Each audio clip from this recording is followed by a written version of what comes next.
तो निर्वाचन आयोग इलेक्शन कमीशन के बारे में कही राजनीतिक दल को राष्ट्रीय या क्षेत्रीय दल की मान्यता देने का अधिकार किसे प्राप्त है?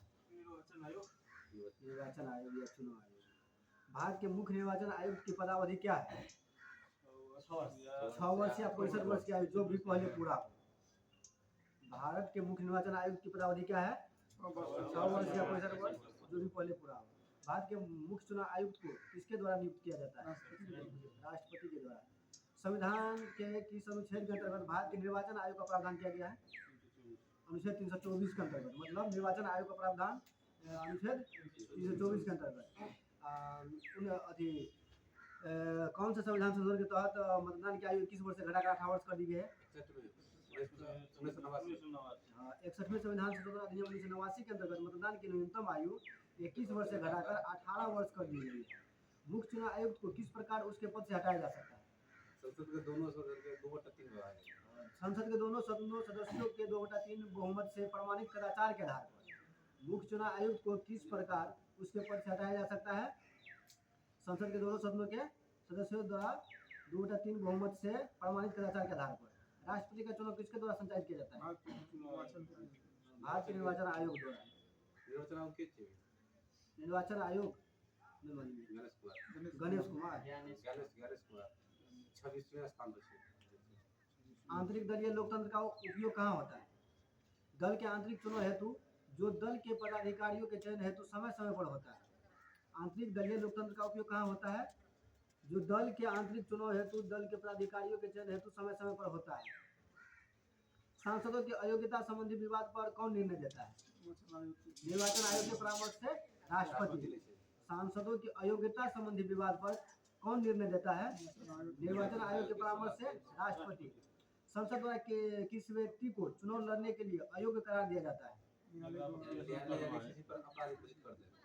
न्यायालय द्वारा अपराधी घोषित किए गए व्यक्ति को, मतलब संसद द्वारा किसी व्यक्ति को चुनाव लड़ने के लिए अयोग्य करार दिया जाता है तो न्यायालय द्वारा अपराधी घोषित किए गए व्यक्ति को। भारत में मताधिकार और निर्वाचित होने का अधिकार किस प्रकार का है? विविध अधिकार है। भारत में मताधिकार और निर्वाचित होने का अधिकार किस प्रकार का है? विविध अधिकार है। राजनीतिक दलों को सर्वप्रथम संवैधानिक मान्यता किस वर्ष प्रदान की गई थी? 1985 में। राजनीतिक दलों को सर्वप्रथम संवैधानिक मान्यता किस वर्ष प्रदान की गई? 1985 में। आनुपातिक प्रतिनिधित्व की आवश्यकता किस देश में नहीं होता है? जहां द्विदलीय प्रणाली प्रचलित हो। आनुपातिक प्रतिनिधित्व की आवश्यकता किस देश में नहीं होती है? जहां द्विदलीय प्रणाली प्रचलित हो। दिनेश गोस्वामी समिति का संबंध किससे है?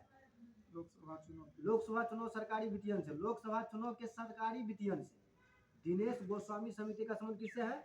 लोकसभा चुनाव के सरकारी वित्तीयन से। किसी भी राजनीतिक दल को मुख्य विपक्षी दल की मान्यता प्राप्त करने हेतु उसके पास सदन के कम से कम 10% सदस्य होने चाहिए। मतलब किसी भी राजनीतिक दल को मुख्य विपक्षी दल की मान्यता प्राप्त करने हेतु उसके पास सदन के कम से कम कितना सदस्य होने चाहिए? 10%। निर्वाचन आयोग किस वर्ष 3 सदस्यीय आयोग बनाया गया? कौन वर्ष? वर्ष 1989 में, वर्ष 1993 में। मतलब निर्वाचन आयोग को किस वर्ष 3 सदस्यीय आयोग बनाया गया? वर्ष 1989 में और 1993 में। दल बदल निरोधक अधिनियम कब पारित किया गया?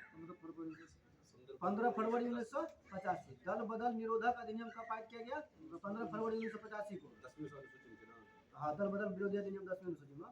निर्वाचन प्रक्रिया का आरंभ किसके द्वारा की गई है? की जाती है? राष्ट्रपति के द्वारा। निर्वाचन प्रक्रिया का आरंभ राष्ट्रपति द्वारा की गई अधिसूचना से होता है। निर्वाचन प्रक्रिया का आरंभ किसके द्वारा की गई अधिसूचना से होता है? राष्ट्रपति के द्वारा। यह अधिसूचना जनप्रतिनिधि अधिनियम 1951 की धारा 14 के अंतर्गत जारी की जाती है।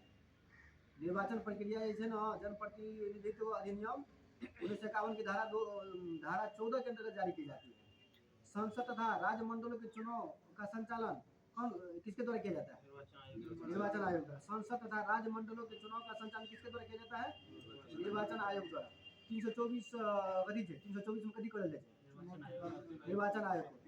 तकर बाद चुनाव प्रक्रिया में शामिल होने के लिए कोई व्यक्ति धर्म, नस्ल, जाति, लिंग के आधार पर अयोग्य नहीं होगा अथवा इन्हीं आधारों पर शामिल होने का दावा नहीं कर सकता। कौन अनुच्छेद? अनुच्छेद 325 में धर्म, नस्ल, जाति, लिंग के आधार पर। और लोकसभा अथवा विधानसभाओं के चुनाव वयस्क मताधिकार के आधार पर संपन्न होंगे। कौन अनुच्छेद में करना चाहिए? अनुच्छेद 326 में वयस्क मताधिकार के आधार पर संपन्न होंगे। अनुच्छेद 326 विधानमंडलों के चुनाव के संबंध में उपबंध करने की संसद की शक्ति कतः प्राप्त है? कौन अनुच्छेद के तहत? अनुच्छेद 327 के तहत राज्य विधायिका संबंधी राज्यों के अंदर चुनाव के संबंध प्रावधान बनाने की शक्ति कौन अनुच्छेद के तहत? अनुच्छेद 328 चुनाव संबंधी विषयों में न्यायालय के हस्तक्षेप पर रोक। अनुच्छेद 329 प्रधानमंत्री तथा लोकसभा अध्यक्ष के चुनाव संबंधी विशेष प्रावधान निरस्त करें। अनुच्छेद 329 का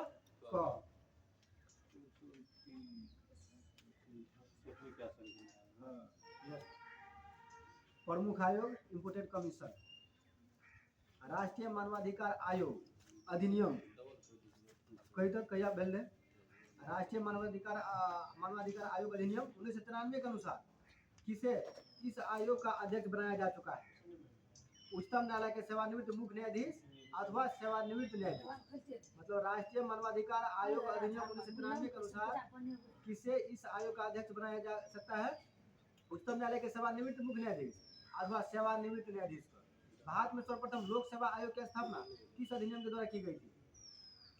लोक सेवा आयोग का स्थापना 1919 मतलब गवर्नमेंट ऑफ इंडिया एक्ट 1919 में भारत में सर्वप्रथम लोक सेवा आयोग की स्थापना किस अधिनियम के द्वारा की गई थी? गवर्नमेंट ऑफ इंडिया एक्ट 1919 में। वर्ष 1926 में ली आयोग की अनुशंसा पर सर्वप्रथम लोक सेवा आयोग की स्थापना की गई थी। मतलब लोक सेवा आयोग की स्थापना की गई थी कौन आयोग की? कौन आयोग? ली आयोग। ली आयोग कहिया? 1926 में। वर्ष 1926 में ली आयोग की अनुशंसा पर सर्वप्रथम लोक सेवा आयोग की स्थापना की गई। राज्य लोक सेवा आयोग के सदस्यों की नियुक्ति किसके द्वारा की जाती है? राज्यपाल के द्वारा। राज्य लोक सेवा आयोग की सदस्यों की नियुक्ति किसके द्वारा की जाती है? राज्यपाल के द्वारा। भारतीय प्रशासनिक सेवा जरा IAS कही और भारतीय पुलिस सेवा जरा IPS कही को समाप्त करने की सिफारिश किस आयोग ने की थी? राजमन्ना आयोग या कते में 1968 में ना और के थे पीवी राजमन्ना आयोग। संघ लोक सेवा आयोग की प्रथम महिला अध्यक्ष रोज मिलियन बैठ्यू। संघ लोक सेवा आयोग की प्रथम महिला अध्यक्ष कौन थी? रोज मिलियन बैठ्यू। मानवाधिकार आयोग किस प्रकार की संस्था है? गैर संवैधानिक। मानवाधिकार आयोग किस प्रकार की संस्था है? गैर संवैधानिक है। राजनीतिज्ञ व अपराधियों के मेल जोल संबंधों की जांच करने वाली समिति कौन सी? बोहरा समिति। राजनीतिज्ञ व अपराधियों के मेल जोल संबंधों की जांच करने वाली समिति कौन सी है? बोहरा समिति। भारत में लोकपाल एवं लोकायुक्त का स्थापना का सुझाव किसने दिया था? प्रशासनिक सुधार आयोग। भारत में लोकपाल एवं लोकायुक्त की स्थापना का सुझाव किसने दिया था? प्रशासनिक सुधार आयोग ने। संसद में प्रथम लोकपाल विधेयक किस वर्ष प्रस्तुत किया गया था? 1968 में। संसद में प्रथम लोकपाल विधेयक किस वर्ष प्रस्तुत किया गया था? 1968 में। संचित निधि को और किस नाम से जाना जाता है? समेकित निधि के नाम से भी जाना जाता है। संचित निधि को और किस निधि के नाम से जाना जाता है? समेकित निधि के नाम से भी जाना जाता है। संविधान के किस अनुच्छेद के अंतर्गत लोक सेवा आयोग के सदस्य को हटाया जा सकता है? कौन अनुच्छेद के अंतर्गत? अनुच्छेद 317 के अंतर्गत। मतलब संविधान के किस अनुच्छेद के अंतर्गत लोक सेवा आयोग के सदस्य को हटाया जा सकता है? अनुच्छेद 317 के अंतर्गत। किसी राज्य का लोकायुक्त अपना प्रतिवेदन प्रस्तुत करता है? राज्यपाल को। किसी राज्य को लोकायुक्त अपना प्रतिवेदन प्रस्तुत करता है? किसको? राज्यपाल को। राज्य मानवाधिकार आयोग का अध्यक्ष कौन होता है?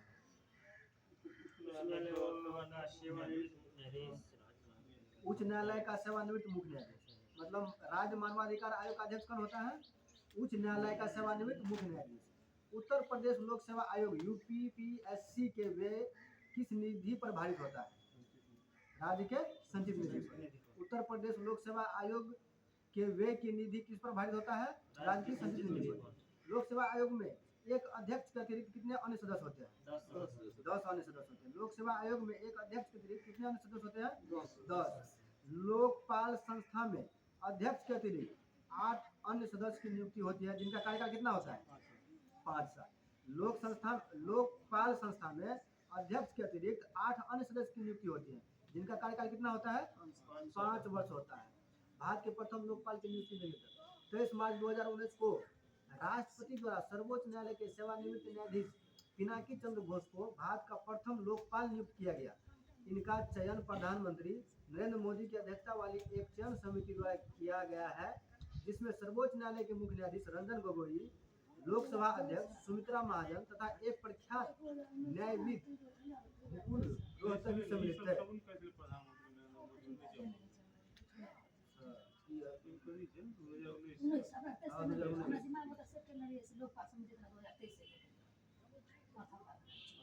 भारत का प्रथम लोकपाल नियुक्त किया गया था 2023 में, 23 मार्च 2019 को।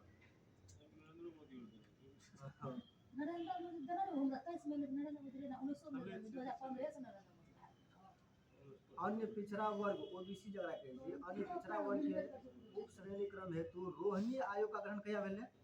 रोहिणी आयोग का गठन अक्टूबर 2017 में संविधान के अनुच्छेद किसके अंतर्गत 340 के अंतर्गत किया गया। प्रारंभ में आयोग को रिपोर्ट प्रस्तुत करने के लिए 12 सप्ताह का समय दिया गया था, किंतु जब 13 बार कार्यकाल में वृद्धि के पश्चात 21 जुलाई 2023 को इसने राष्ट्रपति को रिपोर्ट सौंपी। मतलब अते बाद बोले रोहिणी आयोग का गठन किया अक्टूबर 2017 में। किसके अनुच्छेद कौन अनुच्छेद के तहत? अनुच्छेद 340 के तहत, अनुच्छेद 340 के तहत रोहिणी आयोग का गठन कर 2017 में। अच्छा लोकपाल आजा काटून हाँ चलो वीडियो काटा नहीं है ना लास्ट में जना उल्टा के पढ़ दिए अपन तो कौन जरूरी वीडियो काटा जना जना कहीं का उल्टा फिल्म लिख देते वीडियो काटो उल्टा लिख देते काट का ज्वाइन कर दियो वो चीज कैन मास्टर बहुत के टाइम लगी सब अथी और है मां थोड़े के देखने की शुरुआत जना कलाल फटाक से ना कर दे वीडियो कैन मास्टर से काट कर। अरे भाई शॉर्ट वीडियो और तुरंत ई जे सब काट के जोड़ो ना भाई 25 जीबी अगर आज कन्वर्ट जैसे मारे के